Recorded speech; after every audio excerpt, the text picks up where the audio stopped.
नमस्कार, कैसे हैं आप सभी लोग। आई होप कि बेहतर होंगे, मस्त होंगे, स्वस्थ होंगे। तो माय डियर स्टूडेंट्स, आज हम लोग मौर्योत्तर काल के अंतर्गत जिस विदेशी आक्रमण के बारे में बात करेंगे, जी हां, इतिहास में उसे कुषाण शासक के रूप में जाना जाता है। अभी तक हम लोगों ने मौर्योत्तर काल में विदेशी आक्रांताओं में हिंदेओं को देखा, शकों को देखा, पहलवों को देखा। अब हम उन आक्रांताओं को देखेंगे जो भारत में आक्रमण करते हैं और यहाँ की सामाजिक, धार्मिक, आर्थिक और राजनीतिक व्यवस्था को प्रभावित भी करते हैं और उससे प्रभावित भी होते हैं। अधिकांश शासक यहीं पर रुक गए और यहीं के धर्म को अपना लिए, लेकिन कुछ एक ऐसे थे जो यहाँ से बाहर का रास्ता भी देखे। तो आइए, सबसे महत्वपूर्ण जहां से क्वेश्चंस आपकी परीक्षा में बनता है, यानी कि मौर्योत्तर काल के अंतर्गत जिस विदेशी आक्रांता से क्वेश्चंस बनता है, वह कुषाणों के रूप में जाने जाते हैं। पूरी कहानी को हम शुरू करें कि उससे पहले हमारे विद्यार्थियों को जो सामान्य इंफॉर्मेशन होता है उसको आपके बीच में रखना जरूरी है। तो यहां पर मैं आपको बता दूं, सबसे पहले तो वेलकम टू शशांक आईएएस। अपने सभी विद्यार्थियों का शशांक आईएएस हृदय की गहराइयों के साथ स्वागत करता है। डियर स्टूडेंट्स, अगर क्लास सहजता और सरलता के साथ समझ में आ रही हो तो निश्चित रूप से आप सब्सक्राइब करें, शेयर करें, लाइक करें, और अगर कहीं पर भी प्रॉब्लम हो तो डिसलाइक करें, लेकिन कमेंट बॉक्स में कमेंट जरूर लिखें। किसी प्रकार की कोई भी दिक्कत नहीं होनी पाएगी, आप कमेंट जरूर लिखें, ठीक है। चलिए, अभी तक जिन विद्यार्थियों ने इस एप्लीकेशन को डाउनलोड नहीं किया भाई, वो डाउनलोड कर लें। शशांक आईएएस, उसके ठीक नीचे ट्रिगर एग्जाम लिखा हुआ है। क्या लिखा हुआ है? Trigger exam. और यहां पर आपके शशांक सर का, यानी कि आपके अपनी संस्था का इमेज। तो download my Android app from Google play store. तो आज ही हमारे विद्यार्थी अपने इस एप्लीकेशन को डाउनलोड करें और अधिक से अधिक लाभ प्राप्त करें। मैं फिर कह रहा हूं, कहीं पर किसी प्रकार की दिक्कत आए तो आप नीचे दिए गए इस नंबर पर आप मुझे व्हाट्सएप मैसेज कर सकते हैं, कॉल भी कर सकते हैं। चलिए, तो हम अपने टॉपिक को विस्तार दें। और एक और इंपॉर्टेंट इंफॉर्मेशन, शशांक आईएएस अपने सभी विद्यार्थियों के लिए हिस्ट्री एक समग्र अध्ययन का कोर्स लेकर के आया हुआ है। कोर्स ड्यूरेशन 4 मंथ्स है। इसके अंतर्गत प्राचीन भारत, मध्यकालीन भारत, आधुनिक भारत, भारतीय कला और संस्कृति के साथ साथ विश्व इतिहास के महत्वपूर्ण बिंदुओं पर परिचर्चा की जाएगी। यहां पर इस कोर्स की जो फीस है मात्र 1199 रुपए, लेकिन अगर आप वन टाइम पेमेंट करते हैं तो मात्र 999 रुपए ये फीस, और आप यहां पर अपनी क्लास को ज्वाइन कर सकते हैं। जो स्टूडेंट्स 999 रुपए देने में भी सक्षम नहीं है, वो मंथली ज्वाइन कर सकता है मात्र 300 रुपीज में। तो इस तरह से संपूर्ण इतिहास को सहज और सरल तरीके से आपके बीच में मात्र एक संस्था रख सकती है, और वह है शशांक आईएएस। चलिए, अब हम अपनी क्लास को आगे बढ़ाएं और आज इस महत्वपूर्ण टॉपिक पर विस्तार से परिचर्चा करें। मौर्योत्तर काल, विदेशी आक्रमण, कुषाण शासक। आज हम लोग कुषाणों के बारे में बात करेंगे। यहां पर देखिए कई प्रकार के इमेज दिख रहे हैं, कई प्रकार के चित्र दिख रहे हैं।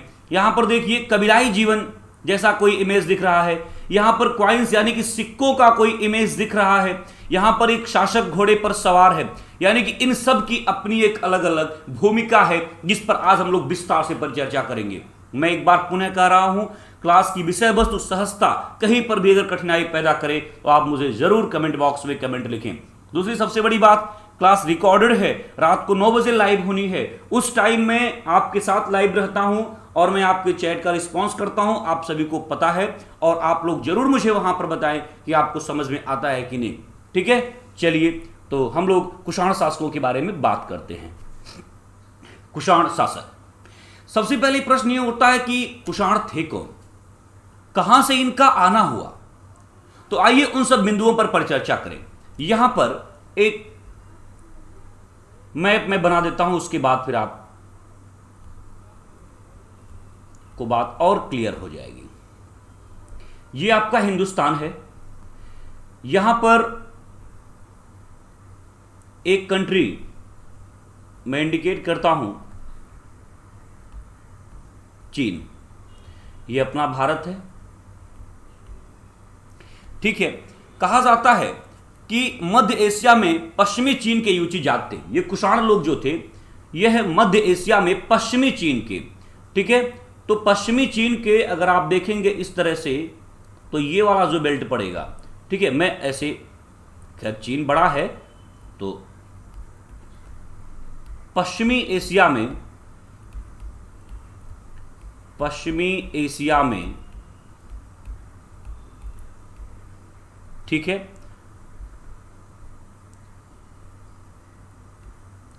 चीनी या चीन के यूची जाति, चीन के यूची जात के लोग थे। ठीक है, तो ये जो कुषाण थे ये यूची जात के लोग थे। क्या थे? यूची जात के लोग थे। और ये कहां रहते थे? पश्चिमी एशिया में, यानी कि जो चीन का जो पार्ट पड़ता है वहां पर ये रहते थे। ये कबीलाई जीवन जीते थे। कबीलाई जीवन जैसा इनका आचार व्यवहार सब कुछ था। हालांकि लड़ाकू हुआ करते थे, इस बात को भी आपको जानना है।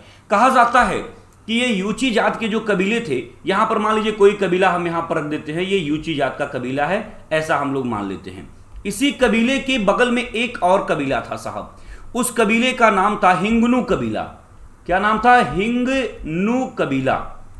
ध्यान दीजिएगा, हिंगनू कबीला। दोनों चाइना में रह रहे हैं, एक तो यूची कबीला, दूसरा हिंगनू कबीला। कहा जाता है कि पश्चिम एशिया के जो चीन वाले पार्ट के पश्चिम एशिया वाला जो सेगमेंट है वहां पर यूची जात के कबीले थे, ठीक उसके बगल में हिंगनू कबीला था। और हिंगनू कबीले के लोगों ने यूचियों पर आक्रमण कर दिया। क्या कर दिया भाई? यूचियों पर आक्रमण कर दिया। जब यूचियों पर आक्रमण कर दिया तो ये पराजित हो गए और यहां से ये भाग निकले। क्या हो गए? भाग निकले, यानी कि भाग गए, या यूं कहिए कि विस्थापित हो गए। यहां से विस्थापित कर दिए गए और ये भाग करके दूसरी दिशा में बढ़ते हैं। और ये कहां चले जाते हैं? ये कबीला दो भागों में विभाजित हो जाता है। यानी कि जब यूची लोग हिंगनू कबीले से पराजित हुए तो वहां से ये लोग फिर भागते हैं, यानी विस्थापित हो जाते हैं। और उसके बाद ये दो भागों में विभाजित होकर के अपने जीवन की शुरुआत करते हैं। तो जिन दो भागों में विभाजित होते हैं उनमें से उन दोनों भागों को लिख लिया जाए। चलिए, पहला आप लिखिएगा कनिष्ठ यूची। मैं यहां पर लिख रहा हूं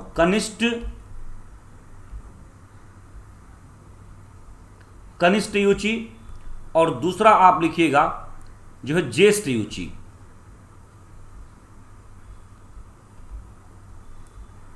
ज्येष्ठ यूची।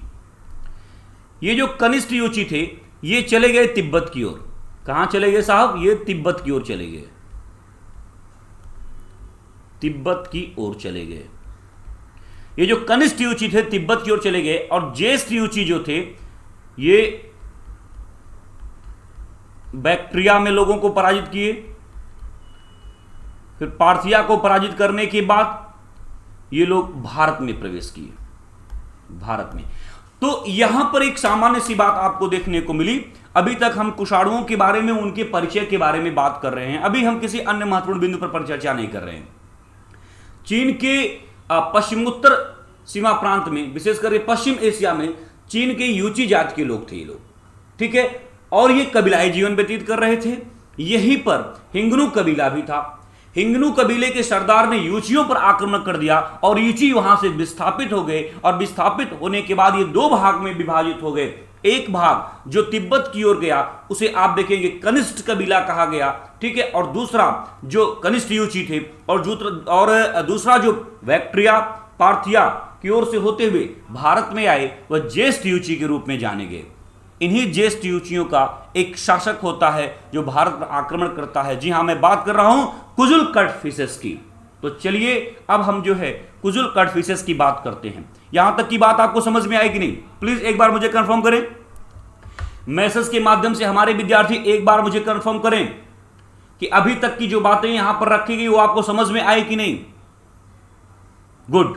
तो चलिए, अब ये जो ज्येष्ठ यूची हैं, इसी शाखा के एक शासक ने भारत पर आक्रमण किया, जिसको इतिहास में जो है कुजुल कटफिसेस के नाम से जाना जाता है।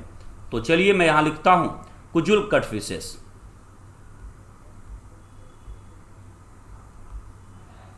कुजुल कटफिसेस, कुजुल कटफिसेस। इनके बारे में बस मात्र दो बातें आपके बीच में। पहला, पश्चिमोत्तर प्रदेश पर इनका अधिकार हुआ। भारत के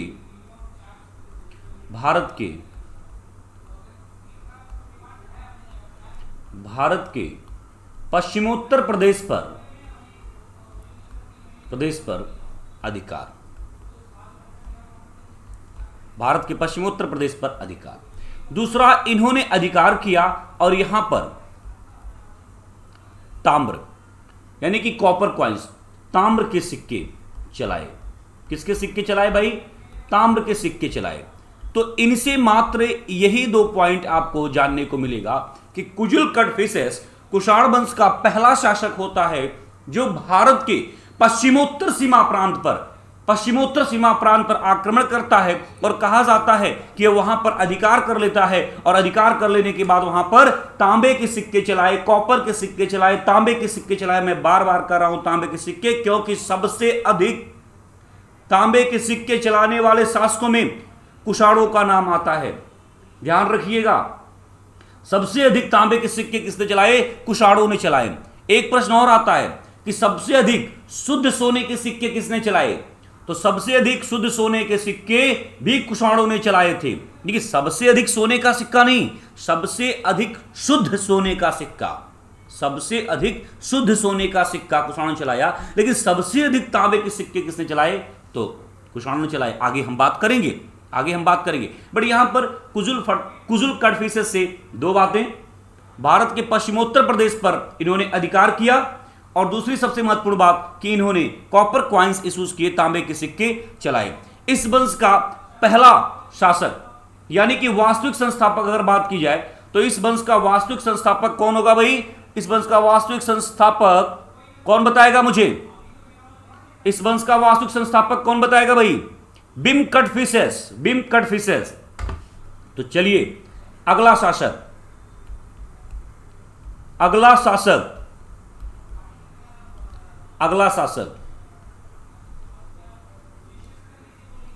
शासक हम लोग यहां लिखते हैं बिम कड़फिसेस।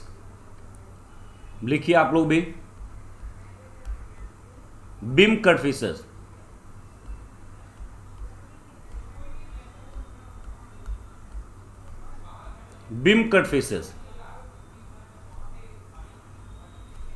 ठीक है, चलिए बिम कड़फिसेस से पहले 2-3 पॉइंट्स ले लेते हैं, उसके बाद आगे हम बात करते हैं। पहला लिखिए वास्तविक संस्थापक। लिखिए वास्तविक संस्थापक। ठीक है, वास्तविक संस्थापक। दूसरा, कहा जाता है कि इसने यानी कि बिम कड़फिसेस ने जो है तिएनचू की विजय की। किसकी विजय की? तिएनचू की विजय की। तिएनचू की विजय की। किसकी विजय की भाई? तिएनचू की विजय की। और ये जो तिएनचू है ना, यह जो है तिएनचू किसे कहा जाता था? सिंध के क्षेत्र को, विशेष करके पंजाब के आसपास, पंजाब तक्षशिला, ये इसको आपको याद रखना है। ठीक है, तो इसने तिएनचू की विजय की यानी कि सिंधु की विजय की। किसने? बिम कड़फिसेस ने। और इसकी सूचना हमें किससे प्राप्त होती है कि इसने तिएनचू की विजय की? तो इसकी जानकारी पॉइंट आउट करिएगा आप सभी लोग, इसकी जानकारी हमें चीनी स्रोत से प्राप्त होती है, चीनी साहित्य से इसकी जानकारी हमें प्राप्त होती है। और चीनी साहित्य क्या भाई? हाउ होंगसू। बहुत बढ़िया, नाम भी ऐसे है, हाउ होन सू। तो यहां पर आप देखेंगे कि ये चीनी साहित्य है, हाउ होंसू, जिससे हमें जो है इसकी जानकारी प्राप्त होती है। ठीक है, कि इसने जो है तिएनचू पर विजय प्राप्त की। और तिएनचू का मतलब होता है सिंध, पंजाब और तक्षशिला के आसपास का क्षेत्र। पंजाब अगर आ गया तो तक्षशिला तो ऑलरेडी उसमें है ही।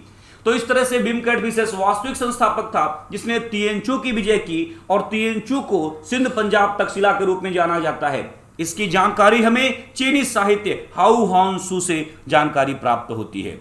ठीक है, इसके बाद इसने क्या किया था?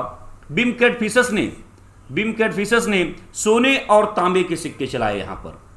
तो इसको भी पॉइंट आउट करिए, सोने प्लस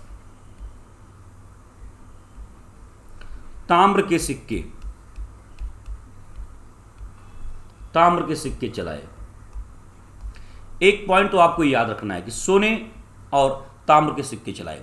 दूसरा, इन सोने और ताम्र के सिक्कों में आप यहां पर देखेंगे कि इसने किया क्या?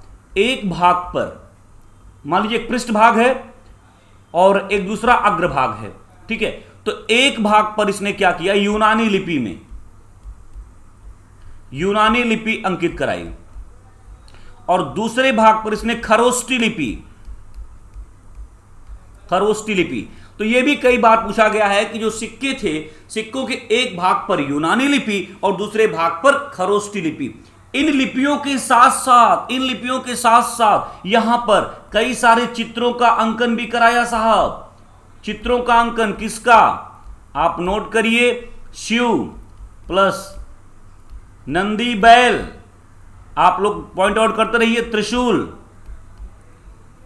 त्रिशूल, ठीक है। तो इन सब का चित्र अंकित कराया। इससे क्या आभास मिलता है, कौन विद्यार्थी बताएगा? इससे आभास यह मिलता है कि यह कहीं न कहीं शैव धर्म के प्रति इसका झुकाव था, शैव धर्म को मानने वाला था। तो आप देखेंगे कि बिंब कैटफिशेस से इतने ही क्वेश्चंस आपकी परीक्षा में बनेंगे जो एग्जाम के पॉइंट ऑफ व्यू से बहुत ही महत्वपूर्ण है। वास्तविक संस्थापक इसे कहा जाता है तिएन चू की विजय की, जिसे सिंधु पंजाब या तक्षशिला के रूप में जाना गया। इसकी जानकारी हमें चीनी साहित्य हाउ हॉन्सू से प्राप्त होती है। इसके साथ ही साथ इसने सोने और ताम्र के सिक्के चलाए, जिसमें एक भाग पर यूनानी लिपि और दूसरे भाग पर इसने भाई खरोष्टी लिपि में अंकित करवाया और चित्र के रूप में शिव प्लस नंदी के बैल के चित्र का अंकन किया। त्रिशूल भी इसमें इसने समाहित किया। तो इससे इस बात की जानकारी मिलती है कि जो बिंब कैटफिशेस है वह शैव धर्म को मानने वाला है। बिंब कैटफिशेस के बाद अगला शासक कौन होगा, तो मैं आपको थोड़ा सा हिंट कर दूं कि बिंब कैटफिशेस के बाद कुषाण वंश का सबसे महान शासक आपके बीच में आने वाला है। जी हां, मैं बात कर रहा हूं कनिष्क की। चलिए मैं अब कनिष्क की बात करता हूं।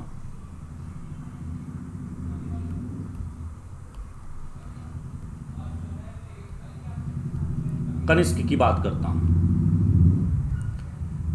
कनिष्क का जो शासन काल, यहां पर मैं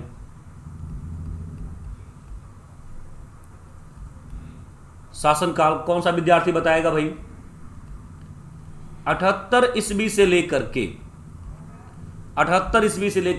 105 ईस्वी तक 105 ईस्वी तक आप देखेंगे इनका शासनकाल रहा है कनिष्क का।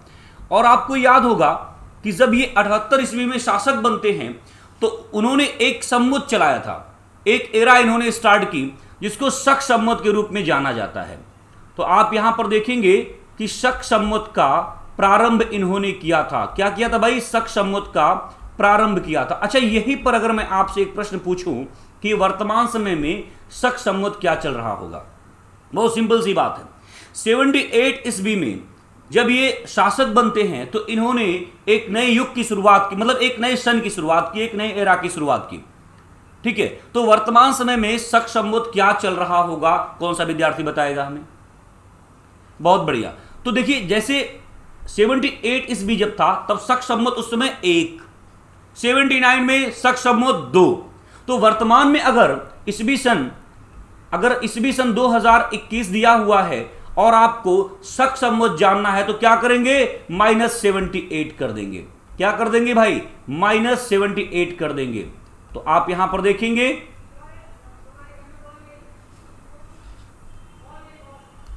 1943 शक संवत चल रहा है। तो कई बार कमीशन में इस प्रकार के प्रश्न आते ही आते हैं और आप यहां पर देखेंगे, इसको भी आपको ध्यान देना जरूरी, क्योंकि यहीं पर मैंने डिस्कस कर दिया और ये क्वेश्चंस आपके एग्जाम में बनता ही बनता है। 78 ईस्वी शक संवत 1, अब 2021 चल रहा है, -78 कर देंगे तो 1943। ठीक है, आई थिंक यही आना चाहिए। ठीक है,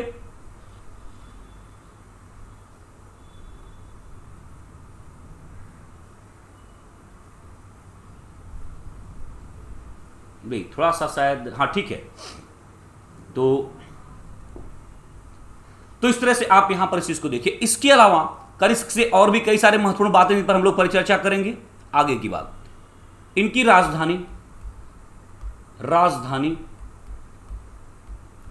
तो राजधानी में आप लिखिएगा 2 राजधानी हुआ करती थी, पुरुषपुर यानी कि पेशावर, और दूसरी राजधानी मथुरा। तो एक पुरुषपुर और दूसरी राजधानी इनकी मथुरा हुआ करती थी। कहा जाता है कि इन्होंने युद्ध भी लड़े। युद्ध किससे लड़ा? चीन के शासक से। चीन के शासक से इन्होंने युद्ध लड़ा जिनका नाम था पांचाओ। पांचाओ नाम भी देखिए बड़ा अजीबोगरीब था। पहले कहा जाता कि पांचाओ पहले जीत रहा था, बट बाद में पांचाओ पराजित हुआ। और विजय किसकी हुई भाई? विजय कनिष्क की हुई। एक पॉइंट और, इस वंश का सबसे महान शासक, सबसे महान शासक ये था। अब इसके समय में कई सारी महत्वपूर्ण बातें हैं जो आपके बीच में रखना जरूरी है। तो यहां पर आपने देखा शासनकाल शक संवत शुरुआत हुई, राजधानी पुरुषपुर, पेशावर और मथुरा रही। युद्ध चीन के शासक पांचाओ से इन्होंने किया, विजय प्राप्त की और सबसे महान शासक के रूप में ये जाने गए। इसके बाद इनके समय में जो कई सारी महत्वपूर्ण बातें आई उस पर बात करते हैं। चलिए, यहां पर आप देखेंगे कि मैं यहां पर कनिष्क दोबारा से लिख रहा हूं। यहां पर बौद्ध संगीत,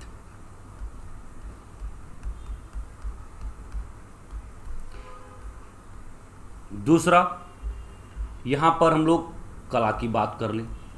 देखिए, कला की अगर हम बात करें तो दो कला बहुत महत्वपूर्ण रही। एक तो गांधार कला और दूसरा मथुरा कला। सबसे पहले बौद्ध संगीत की अगर हम बात करें तो यहां पर मैं आपको हिंट करना चाहूंगा कि चतुर्थ बौद्ध संगीत, आपको याद होगा चतुर्थ बौद्ध संगीत कनिष्क के शासनकाल में हुआ। और कहां पर हुआ? कुंडलवन कश्मीर में। कहां पर हुआ भाई? कुंडलवन कश्मीर में। कुंडलवन कश्मीर में आपको चतुर्थ बौद्ध संगीत हुआ। और कहा जाता है, ठीक है, कि इसी बौद्ध संगीत के दौरान अध्यक्ष कौन था? कौन बताएगा? अध्यक्ष कौन था? वसुमित्र। गुड, वसुमित्र। और उपाध्यक्ष अश्वघोष। और कहा जाता है कि इसी बौद्ध संगीत में हीनयान और महायान का विभाजन हो गया। हीनयान और महायान के रूप में विभाजन स्पष्ट दिखने लगा।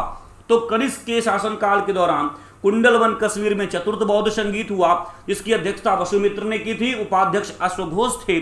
और इसी बौद्ध संगीति के दौरान हीनयान और महायान के रूप में बौद्ध संप्रदाय का क्या हो गया भाई? विभाजन हो गया। इस बात को तो आप लोग अच्छे समझ पा रहे हैं। दूसरी सबसे बड़ी महत्वपूर्ण बात है कि कनिष्क ने जिन दो कलाओं को शिखर तक पहुंचाया उसमें गांधार कला और मथुरा कला विशेष रूप से जाना जाता है।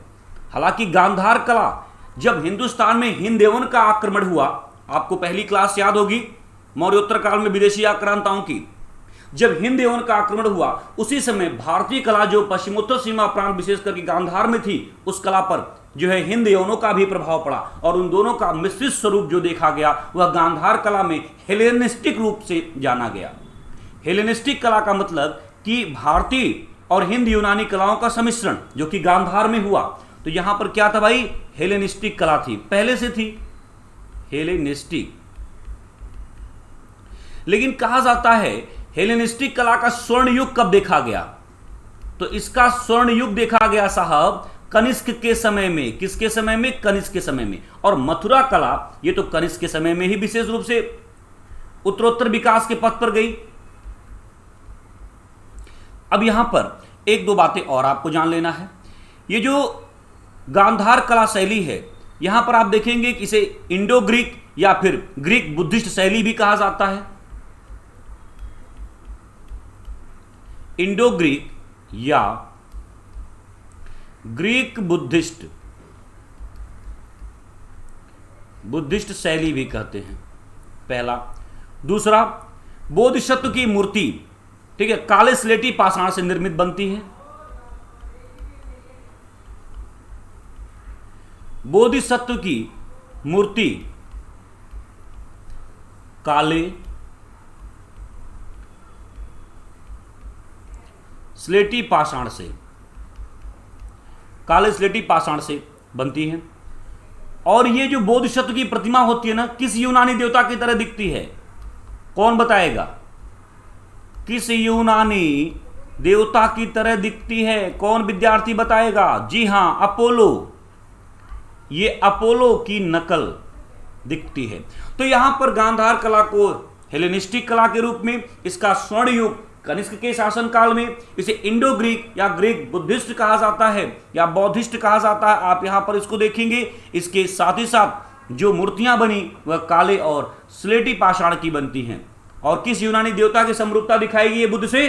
तो अपोलो की समरूपता आपको दिखाई गई है। वहीं पर अगर हम लोग मथुरा कला की बात करें तो आइए मथुरा कला की बात कर लेते हैं। चलिए यहां पर बात करेंगे मथुरा कला की। मथुरा कला की बात करेंगे। मथुरा कला में 2-3 पॉइंट आप पॉइंट आउट करिए। चलिए सबसे पहले इनका जन्म कब हुआ भाई? कनिष्क के समय में। कनिष्क के समय में इस कला का जन्म हुआ। दूसरा सबसे महत्वपूर्ण पॉइंट आप देखिए, यहां पर लाल बलुआ पत्थर, लाल बलुआ पत्थर का प्रयोग। तीसरा पॉइंट, बुद्ध की बहुत महत्वपूर्ण, बुद्ध की प्रथम मूर्ति, बुद्ध की प्रथम प्रतिमा या मूर्ति, प्रथम प्रतिमा या मूर्ति मथुरा कला में ही बनी भाई। मथुरा कला में ही बनी। देखिए वैसे कला संस्कृति के अंतर्गत हम लोग गांधार कला और मथुरा कला के बारे में बात करेंगे, ठीक है, कि गांधार कला में और मथुरा कला में और क्या क्या अंतर है। लेकिन यहां पर इन सब बातों को विशेष रूप से आपको बता देना जरूरी है। हालांकि एक भौतिकवादी कला है, एक आदर्शमयी कला है। जहां पर गांधार कला भौतिकवादी है, वहीं पर मथुरा कला आदर्श कलात्मक के रूप में जानी जाती है। यह भी बहुत महत्वपूर्ण बात है। लेकिन यहां पर आपको आपके एग्जाम के पॉइंट ऑफ व्यू से सबसे महत्वपूर्ण बात होगी कि बुद्ध की जो प्रतिमा है, प्रथम प्रतिमा यानी कि प्रथम मूर्ति किस कला के अंतर्गत बनी? तो मथुरा कला के अंतर्गत बनी। इसी समय काल में आप देखेंगे एक और कला है अमरावती कला। लेकिन यहां पर जो कनिष्क की बात हम कर रहे हैं उसमें गांधार और मथुरा कला को ही आपको विशेष रूप से जानना होगा। आइए और भी कुछ महत्वपूर्ण बातों पर चर्चा करें, उसके बाद अन्य महत्वपूर्ण बिंदुओं पर हम विस्तार से बात करेंगे। कहा जाता है कि कनिष्क ने पुरुषपुर में 400 फीट ऊंचा एक 13 मंजिला टावर बनवाया था। कितना? 13 मंजिला टावर। कितना ऊंचा था भाई? 400 फुट ऊंचा था या 400 फीट ऊंचाई पर था, ठीक है। जिसके ऊपर, इसके ऊपर क्या था भाई? इसके ऊपर लौह छत्र लगवाया था, लौह छत्र लगवाया था।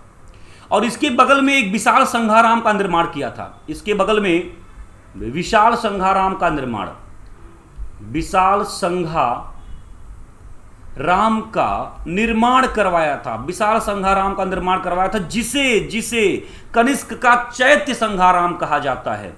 कई बार पूछा गया है जिसे कनिष्क का चैत्य संघाराम कहा जाता है, कनिष्क का चैत्य संघाराम कहा जाता है, ये कई बार पूछा जाता है। एक क्वेश्चन आया कि जो कनिष्क का चैत्य संघाराम था इसके स्थापत्यकार कौन थे, यानी कि स्थापत्यकार कौन थे?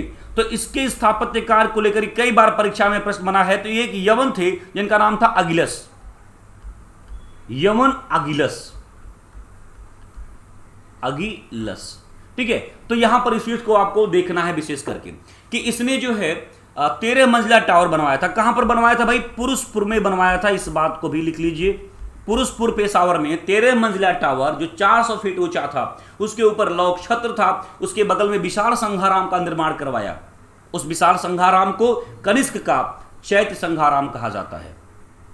और इसके स्थापत्यकार कौन थे? यवन अगिलस जो है इसके स्थापत्यकार थे। इसके बाद इसने नगरों का भी निर्माण करवाया। अन्य बातों में आइए देखिए, अगर हम लोग नगर निर्माण की बात करते हैं, नगर निर्माण की बात करते हैं तो कनिष्क ने 2 प्रमुख नगरों का निर्माण करवाया। कौन बताएगा भाई? एक का नाम था कनिष्कपुर,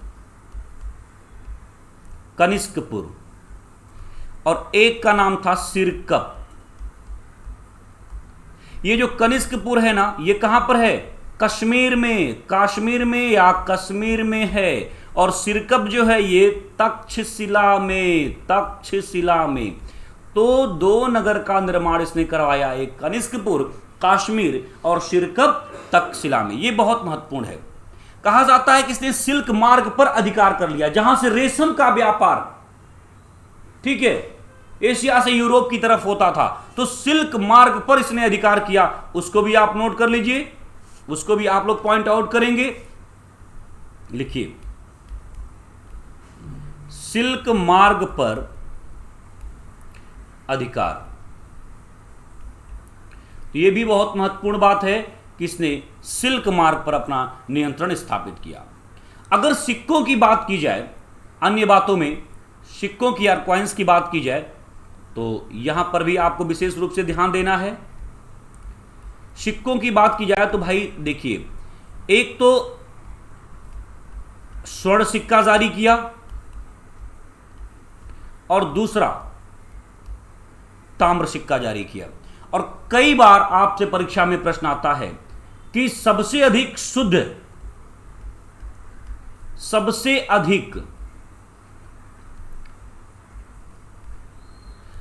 स्वर्ण सिक्के किसने जारी किए?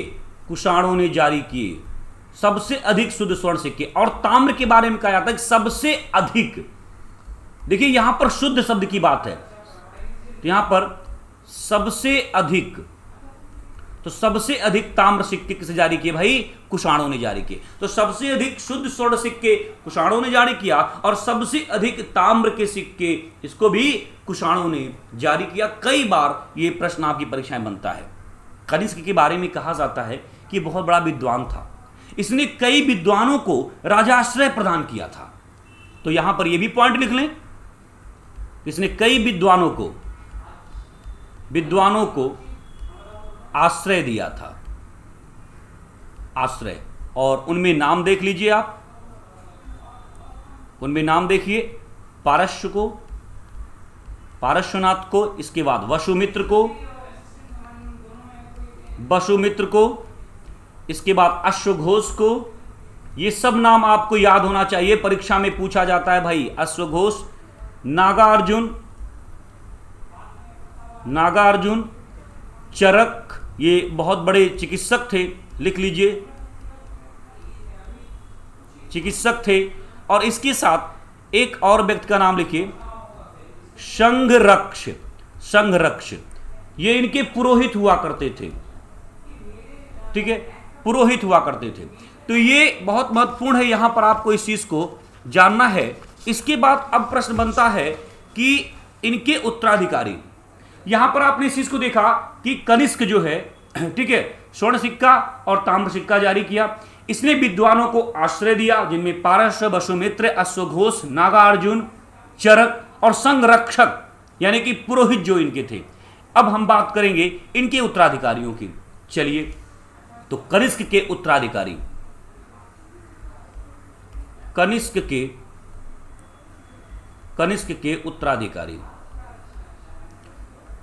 के उत्तराधिकारी,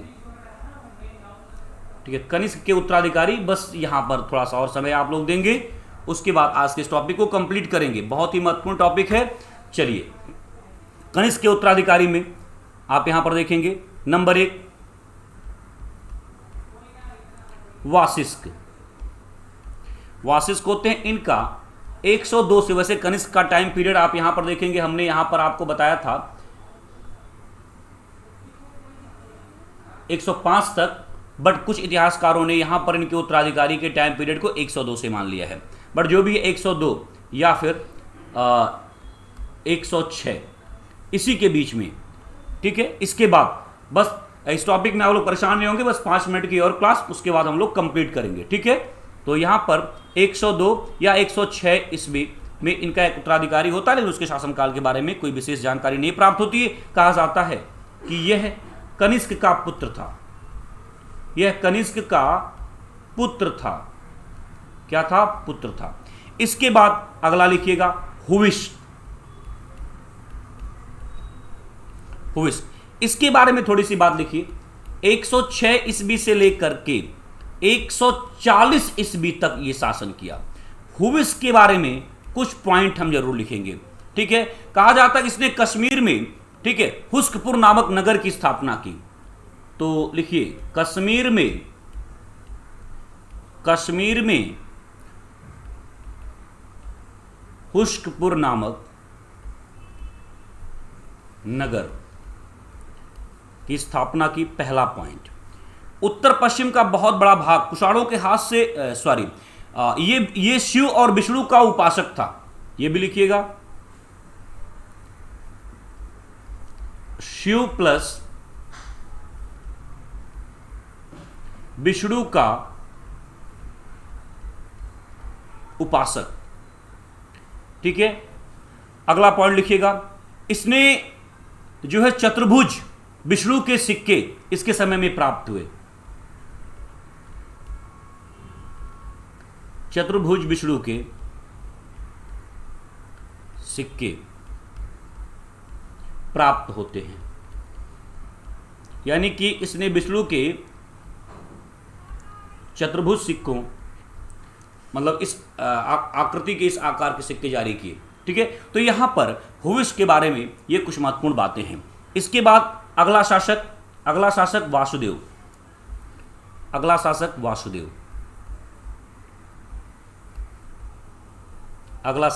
वासुदेव था, पॉइंट आउट करिए। कहा जाता है कि यह भी विष्णु और शिव का उपासक था। विष्णु प्लस शिव का उपासक, विष्णु और शिव का उपासक, एक पॉइंट तो आप यहां पर ये कर लेंगे। कहा जाता है इसके समय में उत्तर पश्चिम का बहुत बड़ा भाग कुषाणों के हाथ से निकल गया, ठीक है, और इसके उत्तराधिकारी कमजोर थे, ठीक है। ईरान में शशानियन वंश तथा पूर्व में नागभारी शिव वंश के लोगों ने कुषाणों के पतन में योगदान दिया। तो यहां पर आप लिखते हैं कि इसके समय में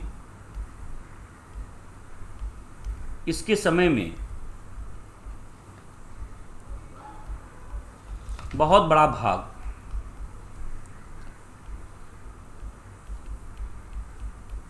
कुषाणों के हाथों से निकल गया।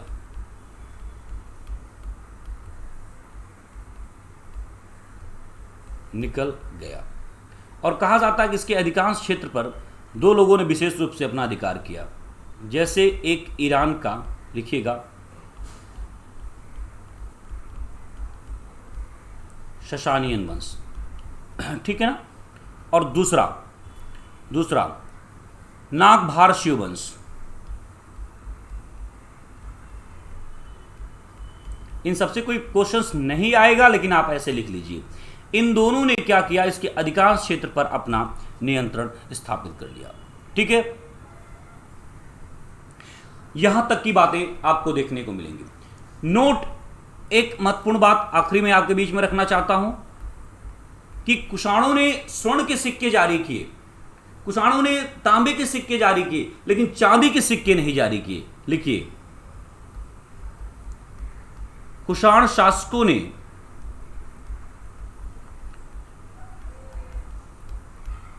चांदी के सिक्के नहीं जारी किए, ठीक है, सिक्के नहीं जारी किए। तो इस तरह से हम लोग जो है कुषाणों के बारे में परिचर्चा किए, और यहां से जितने भी क्वेश्चंस आपकी परीक्षा में बनते हैं लगभग यहां से बनेंगे।